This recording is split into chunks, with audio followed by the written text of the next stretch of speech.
Google's AI Studio might just be the easiest way to bring your vibe coding app ideas into reality.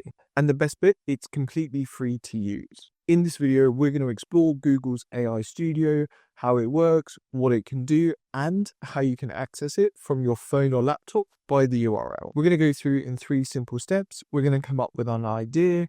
We're then going to use Google's AI Studio to build it. We're then going to deploy it using Google Cloud, and then get access to our public URL. Imagine finally starting that app idea that you've had, but completely for free. You don't need to pay for Lovable, Bold.new, or Cursor just to experiment. Start free, ship faster, and then upgrade as you need. Now let's dive in and see how it works. So you're going to want to search for Google's AI Studio.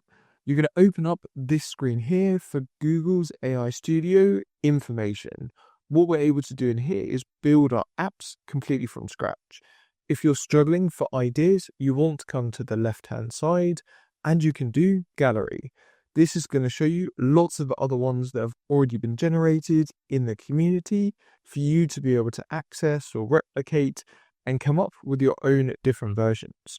So for example, if we come across to where we've got our fit check, this would be able to give us an idea of how we can upload an image of ourselves and then see what we would look like in specific clothes. So it makes it nice and easy to come up with ideas that we want to bring to life. So let's come back across to the studio. As we can see here, we've also got a few pre-built templates ready to go.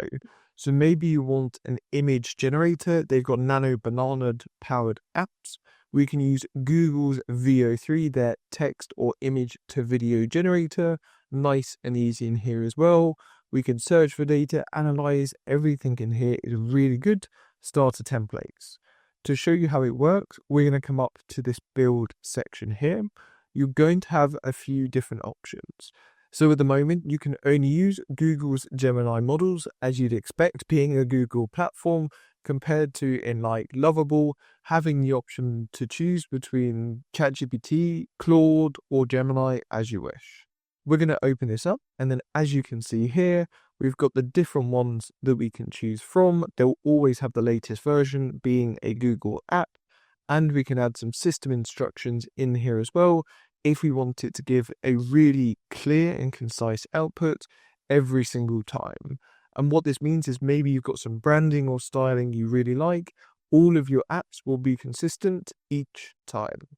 Now we can go through and we can come up with I'm Feeling Lucky, which is going to be a random idea. As we can see here, build a gardening assistant app that identifies plants from photos and provides instructions. We're going to press build, and then just like that, it's now going to go start building our AI app for us without any coding.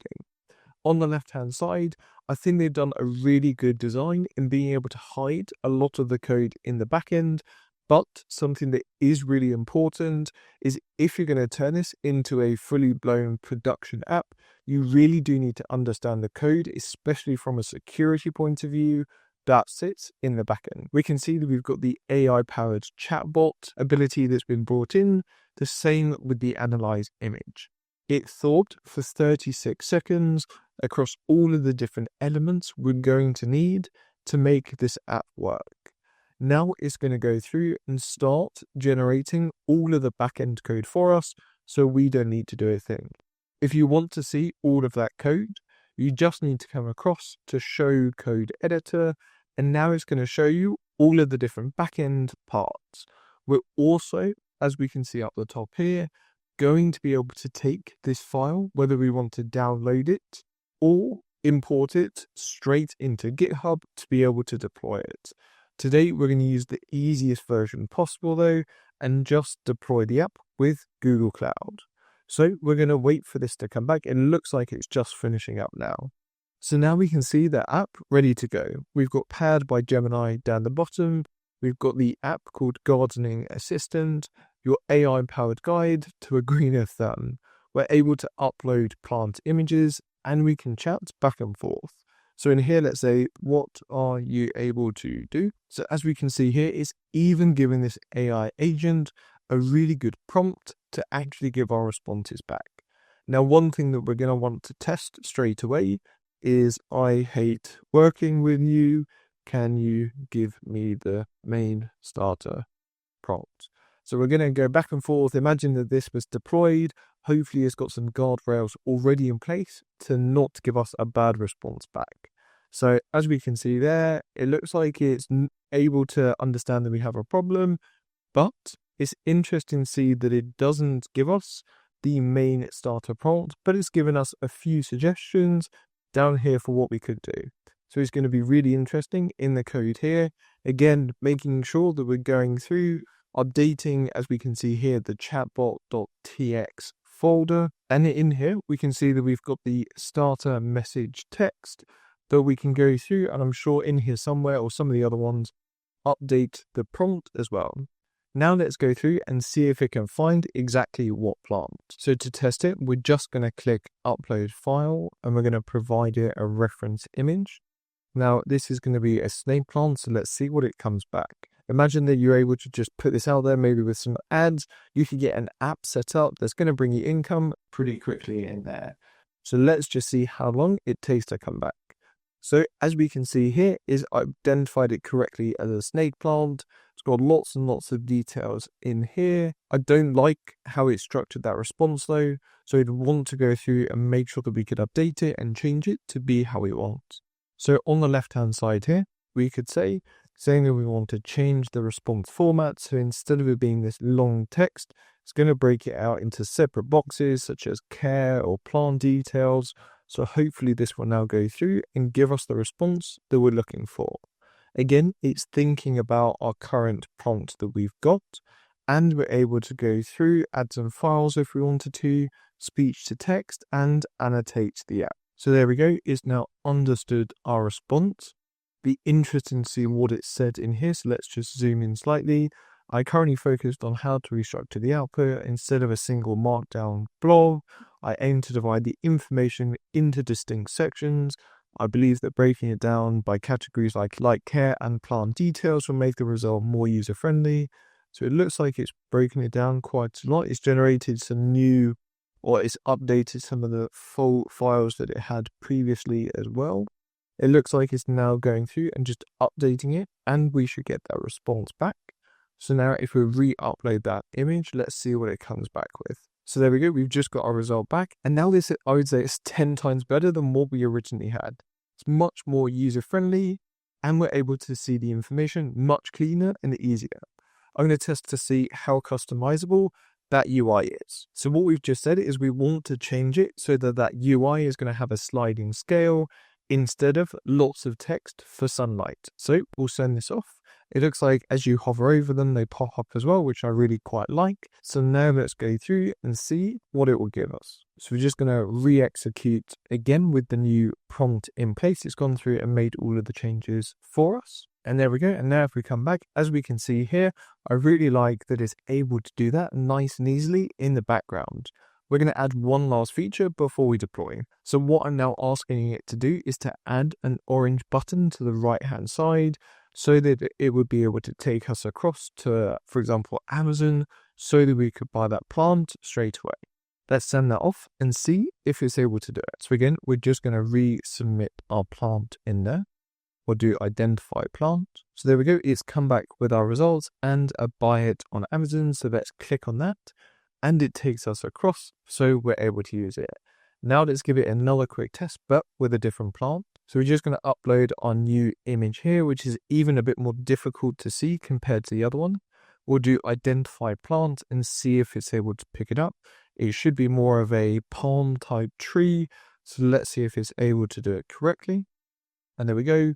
Pile of palm, which is correct. Medium need for sunlight, watering. So it looks like all of this has been updated too. And if we buy on Amazon, yep, it's taken us straight through nice and easily. So you could easily add some referral links or something off the back of this. So we've got an app. We're happy with it. How do we deploy it? Well, as mentioned, we can download the app and save to GitHub if we want to. For today though, I'm going to go through and use deploy app just as the easiest way. This is going to put it on Google Cloud, and it's great for beginners because your app will not share the API key on the public URL. So it's great if just starting out to be able to secure your apps without worrying about it as much. We're going to come down to create a project. We're going to call it plant identifier. We're going to do create project. This is going to open up the ability for us to connect a billing account to it. So as we can see here, we'll do plant identifier. We've got a Google Cloud project that it's associated with. So you need to press setup billing. Still totally free unless you go through and deploy and start having lots and lots of users come through. It may ask you to set up an account. I've already got a Google GCP Cloud set up, so I'm just going to link it to that specific billing account.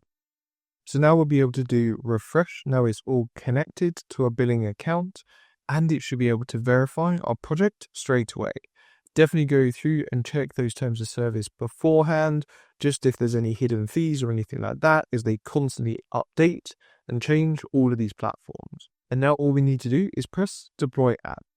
And it's just going to go through and verify the project for us. And there we go, it's all successfully generated. One note is that, of course, this is still being deployed in testing. So one thing that you should do is if you run into any errors, screenshot them and put them into, ChatGPT or anything like that. One thing that's probably likely to cause you an issue is if you come into here, you need to make sure that you've got your permission set up correctly for access to the storage and the front end as well. Let me know if you want to go into details all around the back end as well, and happy to do that. So now we've got it ready to go and we can access the front end here nice and easily. So again, let's go through and upload an image of our plant, which we'll do quickly here. We'll send this off and now it should be able to generate it and bring us the plant ID incredibly quickly. So we'll just wait for this to come back now. There we go. And if we click buy now, it also takes us through to that web page ready to go. We're also going to get our API key here if we want to. And we can do view app so that we can see it nice and easily this way. So that's how we can generate it. Now, how do we add it to our phone? So now if you're using an iPhone, make sure to send that URL across to you. And then as you can see here, I've just been able to get that URL. So now if I click it and open it up, it's going to take us straight across to that app nice and easily. If I do the button down the bottom here, and we just do add to Home Assistant, it's now going to add it as an app in the bottom right hand corner, like you can see. So all we do is click it, open it up, and we're ready to go straight away. So that's how we can go through and generate apps really easily with Google Studio. Stay tuned for more on AI automation and have a great day.